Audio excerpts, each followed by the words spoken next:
তোমরা যে যাই বলো ভাই, আমাদের কাজ করেই খেতে হয়। তো চলো কাজগুলো শুরু করা যাক। সকাল থেকে এবার যুদ্ধ শুরু। হ্যালো এভরিওয়ান, সবাই কেমন আছো? আশা করি সবাই খুব ভালো আছো। আর আমি মনমন তোমাদের সামনে একটা নতুন ভিডিও নিয়ে চলে এসেছি। তো চলো শুরু করা যাক। কি গল্পটা শোনার জন্য প্রস্তুত তো তোমরা? হ্যাঁ জানি প্রস্তুত, তো চলো শুরু করি। তো দেখতেই পেলে মাছটাকে আমি কত সুন্দর করে কেটে ধুয়ে নিয়ে ঘরে চলে এসেছি। এবার মশলা করে নিতে হবে, কারণ আমি একদম হালকা পাতলা একটা ঝোল করব। কিছুই মশলা না, জাস্ট একটু টমেটো দিয়েছি, একটু আলু, একটু কাঁচা লঙ্কা ছিল, আর একটু আদা বাটা। একদম সিম্পল করে রান্না করব, কারণ মশলাপাতি আর খেতে ভালো লাগছে না। তো মশলাটাকে আমি পেস্ট করে নিয়ে এসেছি। এবার মাছগুলোকে সুন্দর করে আমি ভেজে নেব, এপিট ওপিট করে। কারণ মাছটা ভাজা যতটা সুন্দর হবে, পারফেক্টভাবে ভাজবে, বেশিও ভাজা যাবে না আবার কমও ভাজা যাবে না।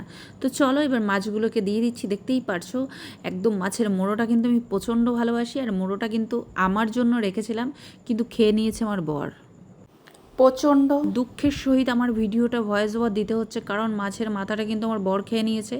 যাই হোক, এই যে আলোটা দেখছো মাঝে মাঝে চেঞ্জ হচ্ছে, বাড়িতে মিস্ত্রি কাজ করছিল, তাই একটু লোডশেডিংয়ের প্রবলেম হচ্ছিল। তো যাই হোক, মাছগুলোকে ভেজে আমি এবারে একটু মশলাগুলোকে একটু ফোড়ন করে নিয়ে মশলাগুলোকে দিয়ে ভালো করে কষিয়ে তারপর রান্নাটা শুরু করব। তো চলো দেখতে থাকো।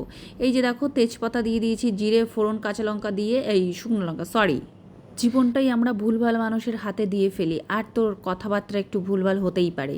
এইদিকে দেখতেই পাচ্ছ ফোড়ন করে নিয়ে একটু আলুটাকে ভালো করে কষিয়ে টমেটো দিয়ে দেখতেই পেলে কষিয়ে নিয়ে জল দিয়ে দিলাম। জলটাকে কিন্তু আমি গরম করে নিয়েছিলাম। যাই হোক, তারপরে ভালো করে ফুটে এলে জ্যান্ত মাছ যেগুলো ভেজে রেখেছি সেগুলো আমি দিয়ে দিলাম। দেখতেই পেলে এবার কিছুক্ষণ এটাকে সুন্দর করে নাড়াচাড়া করে সুন্দর করে রান্না করে নেবো, কারণ মাছের যত ফ্লেভার আছে সব যাতে এর মধ্যে তরকারির মধ্যে চলে যায়, আর খেতে দুর্দান্ত লাগে। কিন্তু আমার মনটা খারাপ, মাছের মোড়োটা আমি খেতে পারিনি। যাই হোক, এদিকে আমি একটু ভাজা জিরে তুলে রেখেছিলাম, সেটাই আমি দিয়ে একটু নাড়াচাড়া করে দেখো আমি নামিয়ে ফেললাম, কারণ রান্না এখন কমপ্লিট, খেতে তো হবে। তোমাদের সঙ্গে গল্প করতে করতে স্নানটা আমার কমপ্লিট, তো এখন খাওয়া দাওয়া করতে হবে, আর কথা বাড়াবো না। তো চলো, অনেক বেলা হয়ে গেছে।